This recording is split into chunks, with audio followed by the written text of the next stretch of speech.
On April 29, 1945, photographs of Benito Mussolini's body on public display in Milan reached every corner of the world within hours. Behind that image was a family in collapse, a wife left behind at a lakeside villa with no news and no future, a daughter who had already watched her husband die on her father's authority, and two sons with no country left to call home. Almost no one knows what happened to them. In the final days of April 1945, northern Italy was disintegrating. Mussolini had ruled the region since September 1943, when German forces rescued him from Italian captivity and installed him as head of a puppet state in the north, the Italian Social Republic, governed from the town of Salo. By April 1945, that state existed in name only. Partisan groups controlled roads, Allied forces were advancing from the south, and the German army that had kept him in power was collapsing. On April 25th, he fled Milan with a German convoy heading towards the Swiss border. 3 days later, partisans stopped the column near Dongo on the western shore of Lake Como. Mussolini was found hiding under a German military coat in the back of a truck. He was taken to a farmhouse at Giuliano di Mazegra. On the afternoon of April 28, 1945, communist partisan Walter Aldisio, operating under the name Colonel Valerio, arrived and shot him outside the gates of the Villa Belmonte. His mistress, Clara Petacci, was killed minutes later. The following morning, their bodies were transported to Milan and hung upside down from the roof of a partly built petrol station at Piazzale Loreto, the same square where partisans had been publicly executed by fascist authorities the previous year. Photographs and newsreel footage of the scene circulated internationally within days, closing the chapter on 23 years of fascist rule in Italy. Rachele Mussolini had been at Villa Feltrinelli on Lake Garda when her husband fled north. She had refused to accompany him. In early May 1945, partisans arrested her near Como. She was held in Allied custody for several weeks, questioned about assets, political connections, and her husband's final movements. She had no formal political role in the regime and was eventually released.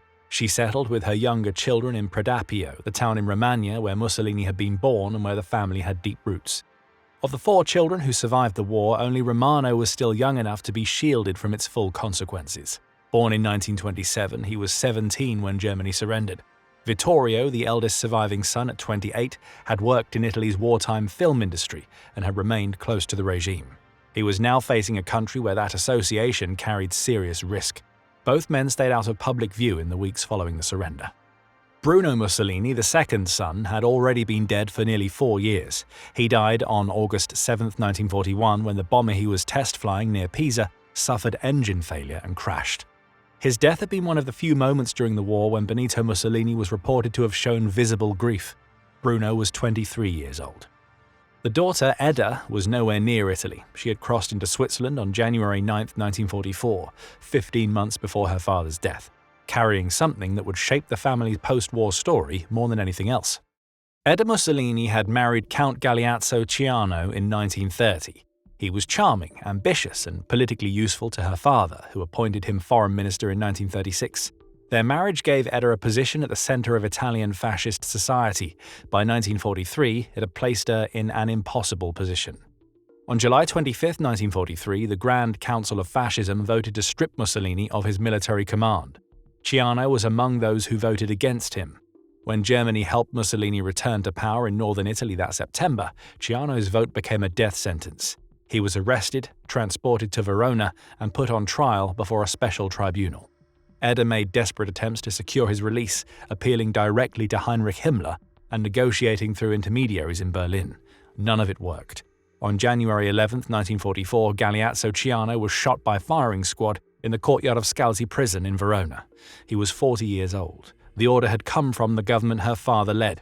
2 days earlier, on January 9, 1944, Edda had crossed into Switzerland carrying her husband's wartime diaries in her hidden luggage. Ciano had kept detailed records throughout his years as foreign minister, documenting conversations with Hitler, Ribbentrop, and senior Axis figures. The diaries covered the period from 1937 onward and contained material of significant intelligence value. In Bern, Alan Dulles, the OSS station chief who was running American intelligence operations in neutral Switzerland, made contact with Edda. He recognized the diary's importance and opened negotiations. Edda resisted handing them over completely, using them as leverage in her attempts, ultimately unsuccessful, to save her husband. After Ciano's execution, she allowed portions to be copied. The diaries were published in 1946 and became primary source documents for historians studying the inner workings of the Axis alliance.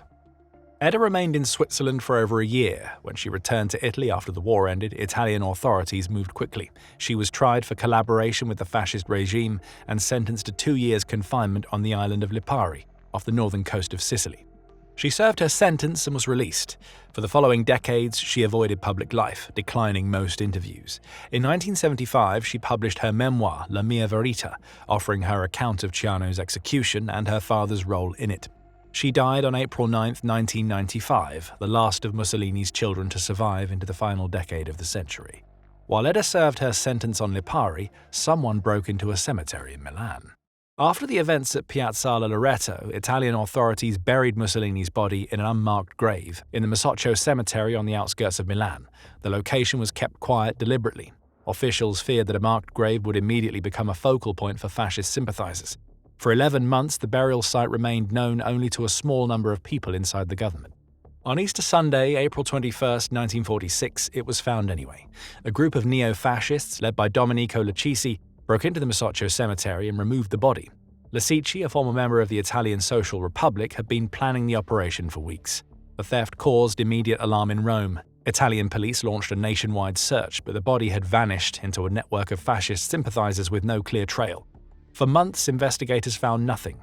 In August 1946, a tip led police to a Franciscan monastery outside Milan, where the remains had been concealed. The body was recovered and quietly taken back into government custody. Rather than arrange a permanent burial, the Italian government chose to hold the remnants. Officials argued that releasing them to Rachele would turn any gravesite into a neo-fascist pilgrimage destination and inflame a country still raw from civil war. The body was kept in an undisclosed location for 11 years, a decision that drew criticism but reflected genuine anxiety about political instability. Rachele repeatedly requested the return of her husband's remains and was repeatedly refused. While that dispute dragged on, the family's surviving sons were rebuilding their lives in very different directions. Vittorio Mussolini left Italy for Argentina in 1946. Juan Perón's government in Buenos Aires had established itself as a destination for Italian and Spanish fascist exiles, offering residency without extradition pressure. Vittorio worked in Argentina's film industry, drawing on connections he had built during the war years when he had been involved in Italian cinema. He wrote a memoir, Vita con mio padre, published in 1957, which portrayed his father in personal rather than political terms. He eventually returned to Italy in the early 1960s and spent his later years in relative obscurity, dying on June 12, 1997. Rachele had taken a more grounded path. She settled in Predappio, ran a small restaurant, and gave occasional interviews, always defending her husband's memory. Her consistency was total. The Italian state had taken her husband's body, denied her a grave to visit, and classified him among history's disgraced figures. Her view of him never changed. In 1957, a new prime minister needed votes from the far right. He paid for them with Mussolini's bones. On September 1, 1957, Benito Mussolini was reinterred in the family crypt at the San Cassiano cemetery in Predappio, the small town in Romagna where he had been born in 1883. Rachele was present, so were a number of local figures and former fascists who had traveled from across Italy. The government had finally released the remains after 12 years, calculating that a quiet provincial burial carried less political risk than continued refusal. They were only partially right. Predappio did not stay quiet. Within years of the reburial, the town had become an annual destination for Italian neo-fascists and far-right groups who gathered on the anniversaries of Mussolini's birth, death, and the March on Rome. Today, the cemetery draws between 80,000 and 100,000 visitors per year. Souvenir shops along the main street sell busts, calendars, and memorabilia. Successive Italian governments have debated regulating the site without reaching a lasting resolution. Predappio remains the clearest example in Italy of how physical spaces associated with fascism resist official attempts at closure. Rachele spent her final years in Predappio, running her restaurant and speaking to journalists who made the journey to find her. In 1974, she published her memoir, Mussolini, an intimate biography, a final account that offered no revisions to her view of him. She died on October 30, 1979, aged 89, having outlived her husband by 34 years. Romano Mussolini went in a direction that surprised almost everyone who knew the family name. He became a professional jazz pianist, performing regularly in clubs and concert venues across Italy from the 1950s onward. He recorded albums, collaborated with international musicians, and made a career entirely removed from politics. In 1962, he married Anna Maria Villani Ciccioloni, the sister of actress Sophia Loren, one of the most recognizable figures in world cinema. Their daughter Alessandra was born on December 30th, 1962. Romano died on February 3rd, 2003. Alessandra Mussolini became the family's most prominent public figure of the post-war generation. She entered Italian politics and was elected to the Italian parliament, later serving in the European Parliament as well, representing parties across the Italian right. She never concealed her grandfather's identity and at times defended aspects of his legacy, positions that drew sustained criticism. Her career demonstrated that the Mussolini name, 7 decades after Piazzale Loreto, still carried enough recognition to shape a political identity entirely on its own. Alessandra Mussolini left the European Parliament in July 2024. Her grandfather had been dead for 79 years. The name had not. If you found this video insightful, watch what happened to Hermann Göring's family after World War II next. A look at how the family of the Reich's second most powerful man faced defeat, denazification, and decades of divided loyalty. Like this video, subscribe, and hit the bell for more history inside. Thanks for watching, and we'll see you in the next one.